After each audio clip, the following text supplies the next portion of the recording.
Hello friends, वर्तमान discussion करवा +3 second semester compulsory Odia.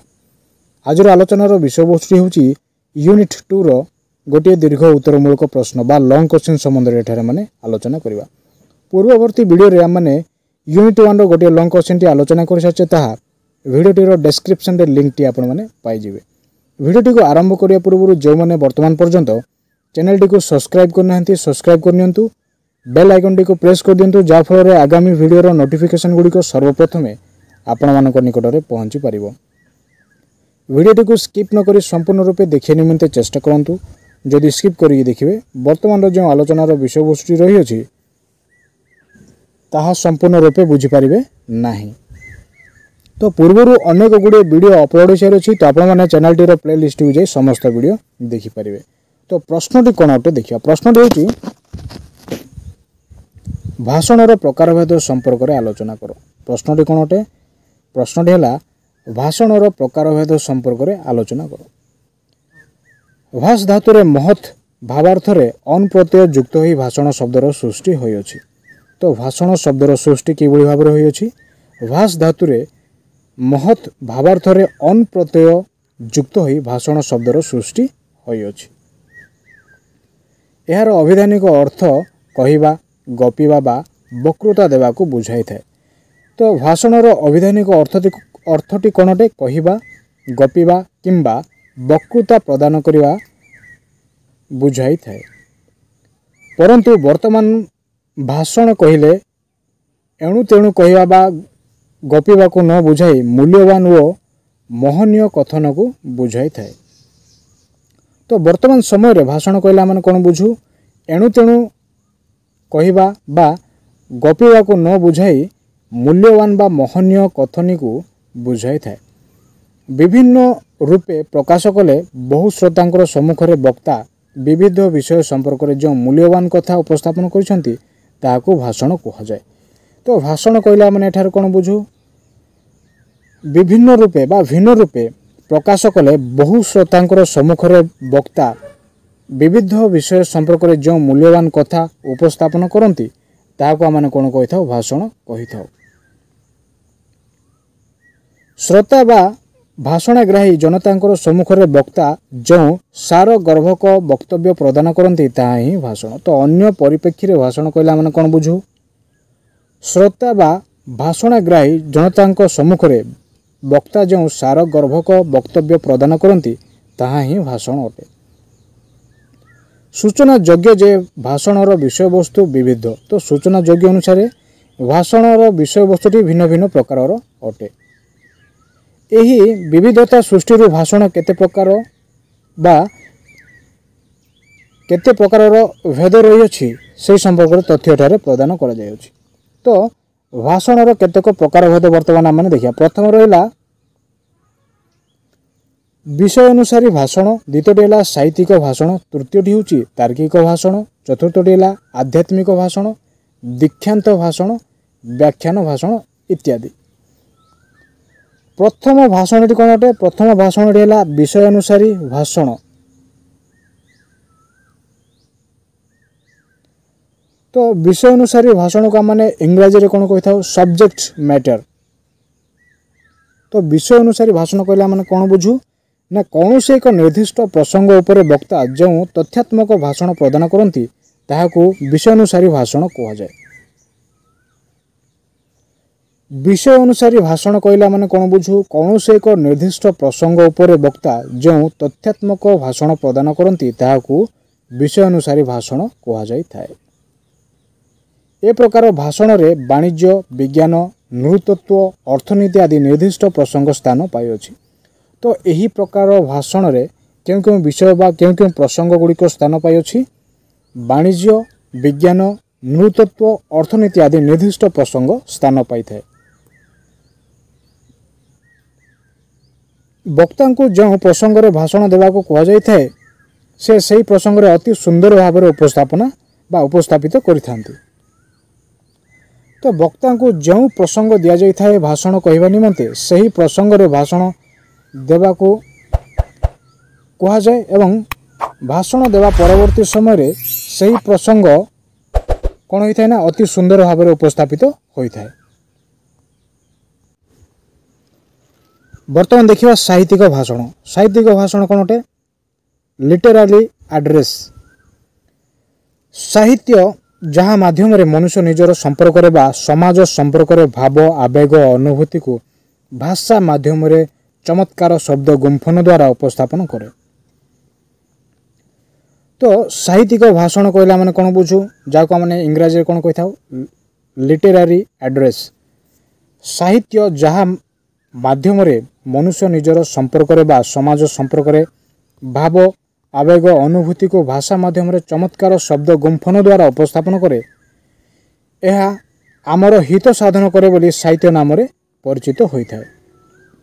सेहीपरि समाज व्यवस्था को हितकर व श्रृंखलित करने उद्देश्य रे जड़े साहित्यिक अथवा शिल्पी कलाकार अभिनेता जो जो सृजनात्मक भाषण प्रदान करती ताहाकू साहित्यिक भाषण कहा जाए। तो साहित्यिक भाषण कहला माने कौन बुझू, समाजर व्यवस्था को हितकर व श्रृंखलित करने उद्देश्य रे जड़े साहित्यिक अथवा शिल्पी कलाकार अभिनेता जो सृजनात्मक भाषण प्रदान करती ताहाकू आमने कौन कहि थाउ साहित्यिक भाषण कहि थाउ। एही प्रकार भाषण रे वक्तव्य वक्तांक प्रतिपाद्य साहित्य विषय को सरस चमत्कार रसात्मक और रोमांचक शैली उपस्थापन करती। तो यही प्रकार भाषण रे वक्ता कौन करती ना वक्तांकर प्रतिपाद्य साहित्य विषय को सरस चमत्कार रसात्मक और रोमांचक शैली से उपस्थापन करती। मझिरे मझिरे साहित्यिक सिद्धांत काव्यिक पंक्ति कही गाई श्रोतांक मन बांधी रखती। तो मझि मझिरे साहित्यिक कौन करती ना साहित्यिक सिद्धांत काव्यिक पंक्ति कही गाई श्रोतांक मन को से बांधी रखती। यही कारण जो साहित्यिक भाषण श्रोतांकर मन छुआ होता है। तो यही प्रकार विषय वस्तु द्वारा कौन होता है साहित्यिक भाषणटी श्रोतांकर मन छुआ हो पारि थाए। तृतीय विषय है तार्किक भाषण। तो तार्किक भाषण कौन अटे? डिबेटिव स्पीच। तो डिबेटिव स्पीच कहला माने कौन बुझू, कौन सी वादानुवाद बा वितर्क सृष्टिकारी प्रसंग उपर वक्ता भाषण प्रदान कले ताहाकू तार्किक भाषण बा वक्तृता कहा जाए। तार्किक भाषण बा वक्तृता कहला माने कौन बुझू, कौन सी वादानुवाद बा वितर्क सृष्टिकारी प्रसंग उपर वक्ता भाषण प्रदान कले ताहाकू आमने तार्किक भाषण बा वक्तृता कहि थाउ। एहार विषय वस्तु रूपे निया जाइथिबा प्रसंगटी वितर्क सृष्टि करि पारथुवा कारणरू एहाकू तार्किक भाषण कहा जाए। तो तार्किक भाषण कहले कौन बुझू ना एहार विषय वस्तु रूपे निया जाइथिबा प्रसंगटी वितर्क सृष्टि करि पारथुवा कारणरू एहाकू आमने कौन कहि थाउ तार्किक भाषण कहि थाउ। विशेषकर यही भाषण रे एकाधिक वक्ता अथवा प्रतियोगी अंशग्रहण करी निजर बाक पटुता जुक्ति वाद प्रतिवाद सूचना आदि प्रदान करी निज विज्ञतार परिचय दियंती। तो निजर विज्ञतार परिचय किभଳି भाव दियंती ना विशेषकर यही भाषण रे वक्ता माने कौन करती एकाधिक वक्ता अथवा प्रतियोगी अंशग्रहण करी निजर बाक पटुता जुक्ति वाद प्रतिवाद सूचना आदि प्रदान कर निजर विज्ञतार परिचय से माने प्रदान करता। क्यों माने वक्ता माने एवं प्रतियोगी माने। तेणु यही श्रेणीर भाषण देवा पूर्व वक्ता प्रसंगर औचित्य महत्व तथ्य अनुकूल प्रतिकूल उपकार अपकार सिद्धांत इत्यादि संपर्क में जानिबा आवश्यक।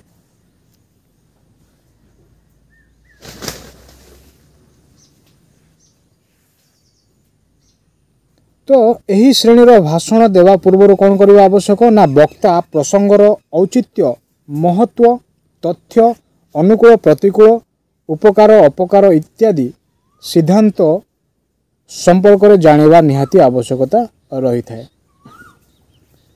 संप्रति विभिन्न शिक्षानुष्ठान रे वक्तृता प्रतियोगिता आयोजन करा जायछि। तो संप्रति विभिन्न शिक्षानुष्ठान रे वक्तृतार प्रतियोगिता मान कौन करा जायछि ना आयोजन करा जाय अछि।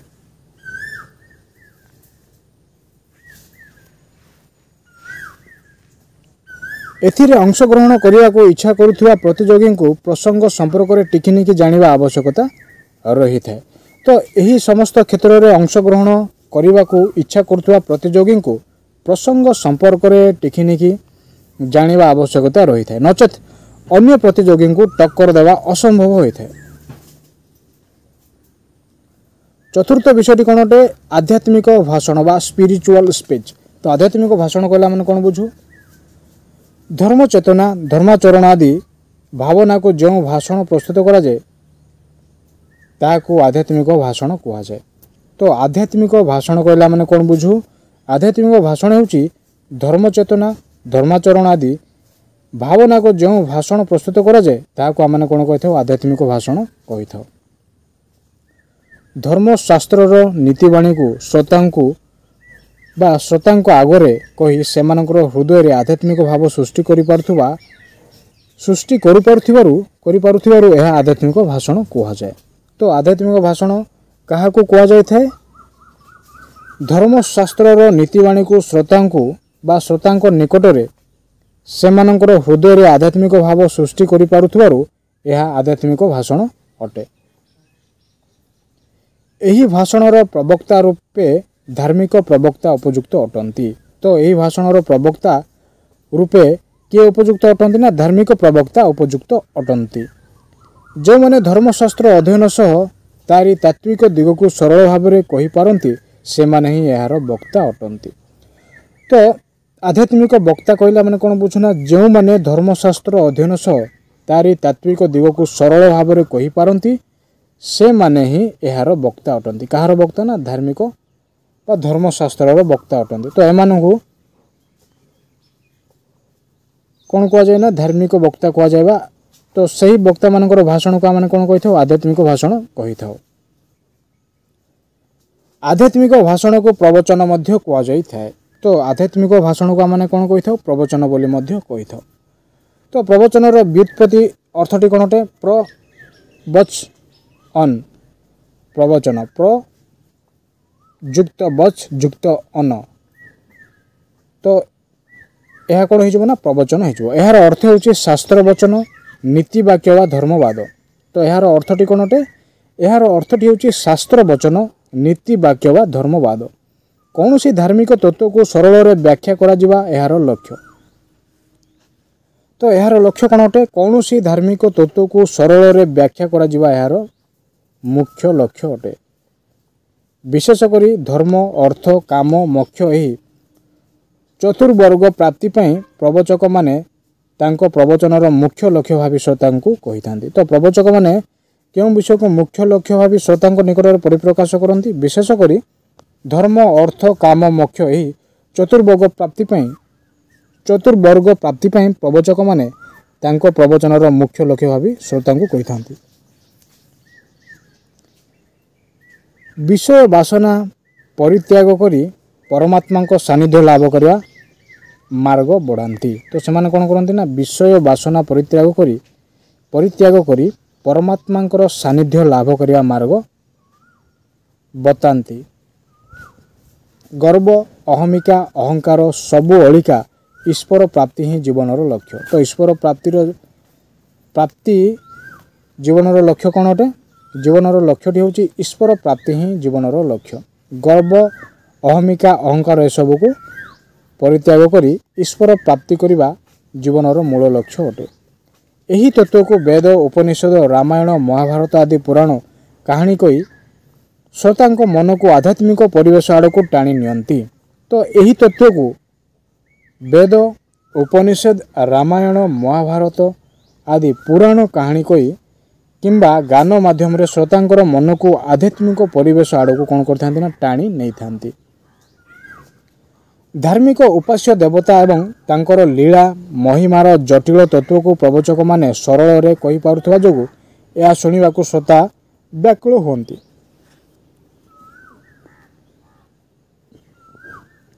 धार्मिक उपास्य देवता एवं तांकर लीला महिमार जटिल तत्व को प्रवचक माने कौन करती?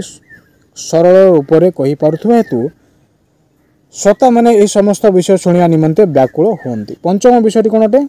दीक्षांत भाषण। दीक्षांत भाषण कहले आम कौन बुझू एक्सोट्रो मोराल स्पीच। तो दीक्षांत भाषण कहले आम कौन बुझू गुरु तात्विक उपदेश उपाध्यायिक निर्देश शास्त्रीय आदर्श आदि को मुख्य प्रसंग रूपे ग्रहण करी जो भाषण प्रस्तुत करा जाए ताहाको दीक्षांत भाषण कहा जाए। दीक्षांत भाषण कहले आम कौन बुझू गुरुतात्विक उपदेश उपाध्यायिक निर्देश शास्त्रीय आदर्श आदि को मुख्य प्रसंग रूपे ग्रहण करी जो भाषणटी प्रस्तुत करा जाए ताहाको आम कौन कही था दीक्षांत भाषण कही था। ए प्रकार भाषण त्रिकालदर्शी सत्य को आधारित करते। तो यही प्रकार भाषण वर्तमान भूत वर्तमान भविष्य यही तीनोटी काल उपर कौन होता है ना आधारित होता है। वक्ता नित्य जीवन में सत्य व असत्य धर्म व अधर्म पाप व पुण्य आदिर सूक्ष्माति सूक्ष्मांश को नैतिक चाप व आवेगिक आवेदन मिश्रण रे उपस्थापन करती। तो वक्ता कौन करती ना नित्य जीवन में सत्य व असत्य धर्म व अधर्म पाप व पुण्य आदिर सूक्ष्माति सूक्ष्मांश को नैतिक चाप व आवेगिक आवेदन मिश्रण रे उपस्थापन करती। परवर्ती विषयटी कौन अटे व्याख्यान। तो व्याख्यान कहले आम कौन बुझू नैरेटिव स्पीच।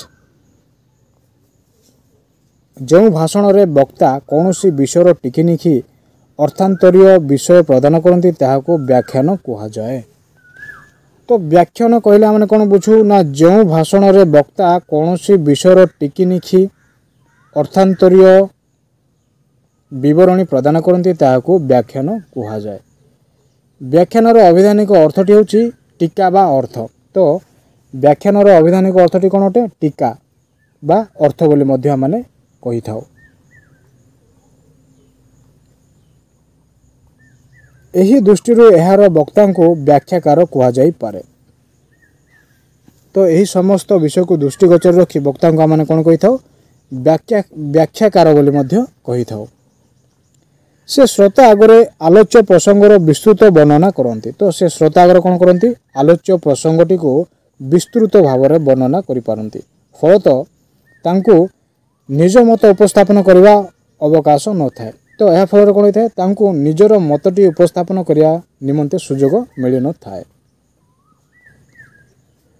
भाषण प्रकारभेद संपर्क में केतेक कथा आलोचना करागला परंतु समय समय उपयोगिता व प्रयोजन भित्तिर भाषण देवाको पड़ी थाए। तो भाषण प्रकारभेद संपर्क में केतेक कथा आलोचना करा जाय अछि किंतु समय समय उपयोगिता व प्रयोजन भित्तिर भाषण देवाको पड़ी थाए।